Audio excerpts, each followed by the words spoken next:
Hello YouTube, my name is Chris, otherwise known as Blazing Paladin, and today I'm going to talk you through the Clan Selection Plus Volume 2, the Nubatama version. So yeah, we had a few reveals last week, and our big boy Hanzo has returned in a new form. And I have to say, he's quite interesting. I was not expecting the deck to take this route. I only wanted a few more offensive options, and actually got that in a very interesting way. So let's see what he does. So the name Evil Stealth Dragon Tazugare Hanzo. At the beginning of your opponent's turn, if you have Vanguard with Akatsuki Hanzo, discard 2, the right discard as rest, and all of your rear guards get shield plus 5k, which is nice. At the end of the turn, write Akatsuki Hanzo back from your soul as rest. So this is quite an interesting skill. So if we break this down, you go -3 for the turn, and if you go protect 1, you are actually going -2, and you get -1 by the end of your opponent's turn, which is tricky. But you get markers. If you wanted to go the protect 2 route, you have more defensive options. The tokens already have more defense due to a skill. So that's quite strong in my opinion. Downside is that you will have to run more draw triggers just to keep it more balanced. So that's quite nice. That's an option, and will make the deck building of this deck a little less more linear than what we saw with Megatsu Storm and with Shiranui. So for second skill, when your Vanguard with Hanzo attacks, retire grade 0, call this card to R. Until the end of this turn, this unit gets 20k power and can attack from the back row. And in the end of the turn, it goes into the soul. And if you put it into the soul, I can call an Evil Decoy token. So the Evil Decoy token is the mechanic that the Hanzo build is built around, of course, which was mainly used for Akatsuki Hanzo to return your opponent's field and give them a field minus, which is very strong. Downside of the deck was that it was quite slow, but now with discard and a few other additions, we can make a more aggressive push in the early game, which I very much like. The second skill is very interesting. I wasn't expecting actually for this card to be a defensive Vanguard and a attacking rearguard, but I like the variation that they gave us. And what's also very nice about this ability is that he pays back at the end of the turn. So he will cross the grade 0, but he will also give you back the grade 0 at the end of the turn, which synergizes very well with his first ability, because whenever you use first ability, you have already half the tokens back into on the field, and you have more intercept options during your opponent's turn, which is nice. So yeah, looking at this, I'm really curious about the decks I'm going to build with it. I have tried some versions, but quite quickly noticed that you need to run more draw triggers just to pay for the cost of discard 2. There's still a clause where there's still something to figure out if you can discard Hanzo for the ability, the Tazugare, and then ride it from the drop zone. I believe it's not possible, but people are arguing about this. But in my opinion, I don't think it should be possible for it to be discarded by its own ability and then return from the drop zone, since it is a new card at that point. So this is the main guy right now, but there are also a few support cards with them. And one of them is the Evil Stealth Dragon, and I'm not even going to butcher his name right now because that's impossible to pronounce. Yamishibuki, whatever. A very strong grade 2 in my opinion. What he does, during the turn, this unit gains 5k for each grade 0 rearguard, so it doesn't matter if it's tokens, Mask of Domination tokens, or your triggers on the field, which is possible. When it attacks, counter +1, return another rearguard to hand, call the 2 Evil Decoy tokens. This is quite a strong card. What this does, even in the slower decks with Megatsu Storm, he gives more defensive options during the battle phase. something that we did not have. This card can unlock Magazza Storm, offensive and defensive. It will, of course, unlock the Hanzo plays from this deck. It can unlock the Stride by bouncing one and keeping 4 cards on the field at the moment of attacking. Call 2 tokens.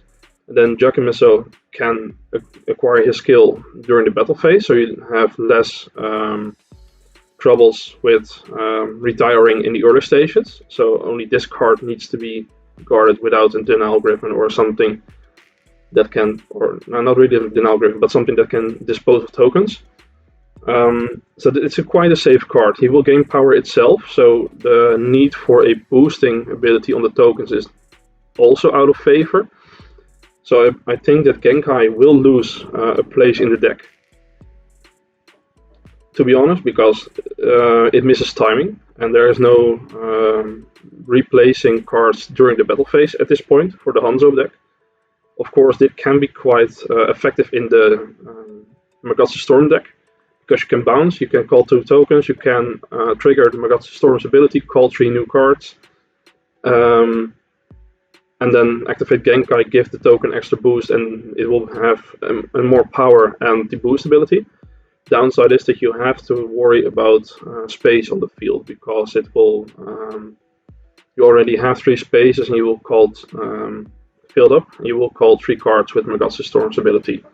Unless you choose a protect 1 marker, then it will not be called. But I believe that due to the new regulation, the marker will just disappear.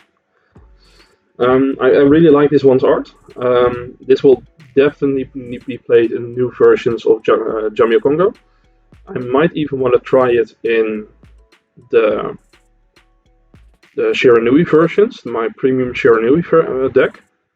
I don't think it will see play in the normal Shiranui standard deck. Although Gengan is not released right now, but by the time that this card is released, Gengan should be released, but I'm still not really fond of it, because it makes the deck really linear. It is very efficient, but also very linear. But I will go more in depth about that when my Tobitachis get in. Then I can make the Shiranui deck profile. Although this is a very nice addition, and I'm quite surprised that they actually took the risk, because in my opinion, and I've talked with some friends about it, the Nubatama deck was kind of nerfed since the Jamio Congo entered the game, because Jamio Congo is so much more oppressive than any other version that we had in the past, that they kind of had to scale the abilities to that. Otherwise, we had the same issues with other decks and a lot of banning cards. So yeah, those are my thoughts actually about the Yami Shibibuki. So which one was the last that got revealed? Well, we had the Evil Stealth Dragon Kage Sharashiri. I love these names of my clan. They're such a treat. So yeah, great one. I was really surprised by the artwork, because it kind of looked like a DI dragon or DI dinosaur. But yeah, the ability kind of luckily is better than its artwork, so that's a relief. So what will you do? You can retire it, act ability, call to 2 evil decoy tokens. Then if I have an Hanzo Vanguard, which you obviously will have in the Hanzo deck, I can put a card from my hand into the soul. Most of the times you will want to soul charge the Tasogare Hanzo, so you can have its ability active during the battle phase. If not, you can always choose just a card to put in the souls, so you don't have to interfere with the Hanzo's cards in your soul for the cost of other abilities, which was something that I noticed it can be annoying. So yeah, if you put a card in the soul, you can search your deck up to one Hanzo, reveal it, and put it into your hand and shuffle your deck. This ability can only be used with this card name once per turn. So a heart once per turn on the search ability and spawn ability, but that's fine because it's quite a strong ability. It doesn't cost you anything other than retiring itself, and it will give a search. This is basically a dream card for the deck because it costs almost no resources other than a card from hand to call 2 back, which is quite good.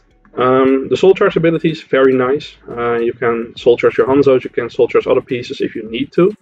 I don't think there are other pieces that you actually need, unless you're trying to play the Valkyrian, Hanzo,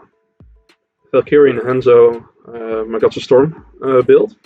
Then you can try to push the new Grade 1 into the soul for a later turn, so you have a more stacked Grade 3 pile for the Magatsu Storm plays, which is cool. I really dig this card. It's a free card for Jamia Congo. The retire to call 2 is already enough for it to be played in that deck, since you're obviously not going to add any Hanzos. The cost of this card 2 is too much for the deck to handle. So yeah, I'm quite happy about those 3 reveals. Actually, it will definitely change the Hanzo deck. I will obviously make a deck profile when it's released by the time. And I have been trying out some versions. One of them was with Jamio Congo, one of them was just plain, other ones were with Gogi Garashu for the punishing effect. I've tried Protect 1 and Protect 2, and depending on the matchup, if the opponent doesn't have any retire abilities in the deck, then Protect 2 is also quite strong. Downside is that you need a lot of draw power to sustain this play style, so cards like Magatsu Gale will stay. You need to add more draw triggers. The new promo card, which can Soul Blast 1 and discard, is also a very strong addition to the deck, and something that you can play consistently due to Hanzo's own bounce ability. So that is very nice for the deck. So yeah, those are actually my overall thoughts about the reveals. So if we look at the other reprints, then of course we have our PG, which is nice. Another one in the triple rare foiling. Don't think that I'll need it, but it's always nice to have. The other ones are the Sakura Fubiku. I really dig this one. This reprint was really needed. It was just a rare in its first release. It was quite hard to get. I still don't have enough actually to build every deck with, including him. So he gets a rarity bump, which is very nice. He finally becomes more accessible because just talking into V standard, it is quite an old card by now, so it's kind of harder to get. It's actually the same deal with Magatsu Gale. It's a staple. It's harder to get. Magatsu Gale is still a reprint, but still 10 a piece. So it's I'm really glad that they reprinted this guy. I really like it. So the other ones are the token spawner. So the Grade 1 is getting a reprint. I can get it. I mean, you want to sell the cards as complete as possible, so you have both Grade 1 versions for the token spam. You will have both Grade 2 versions, as you will see later. Is he really going to be that useful? I don't think not, so he will most likely be underused compared to his new Grade 1. So but of course it's a nice reprint to have. And the last one to be reprinted is actually the Zangatsu. Another card. I really enjoy that. I'm really glad that they reprinted this guy. He was quite hard to get. He was due to the Jacques he became a staple in the token spam decks and the premium ones, because he was the only one who had the ability to give all tokens the boost ability. Which up till now he's still the only one, so that's a shame actually. But he's still a staple in the deck. He might be. I'm trying it out at 2, but I will bump it up to 3 or 4 in the new build.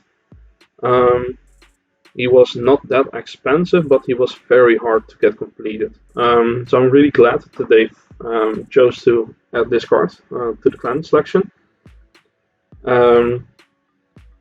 I'm quite pleased by the reveals in this stage. The deck is not that easy to really build, but I think it will be quite fun to play. And of course, we would not be expecting a tier 1 status deck out of it. That would be quite weird for a triple rare set. Although some cards have the ability to push the meta. I don't think this will be a meta pusher, but I do think this is a very fine addition to the clan, and I will really enjoy playing with it in the upcoming season, if there is a season due to COVID, but oh well, we'll see. So yeah, thanks guys for watching. I would love to hear your opinions on this card. For my plans in the upcoming weeks, I will be posting the Nubatama deck profiles. I think I'll start with the Shiranui standard because my Tobitachis are coming in. My Shiranui premium version will be built. My Jackmeso Jamio Congo version will be showcased. I am working on a Megatsu Gale version right now, but for the Megatsu Storm, but I have to watch out for the promo because it's not clear if we will get that one or when. But when the promo is released, the Valkyrian Megatsu Storm deck will have an update. So yeah, that is my schedule for the upcoming future. I am trying to work on the new plans for the legacy reviews, just to have a like I told in the interview, I will try to work on that project, but due to my internships, it will be kind of shifting up and down. But I hope I will be releasing that video in the upcoming months, so that will be fun. So yeah, thanks for watching. I love to hear your comments. Subscribe, like. If you did not, you can follow us on the Facebook page or Discord. And I will see you guys next time.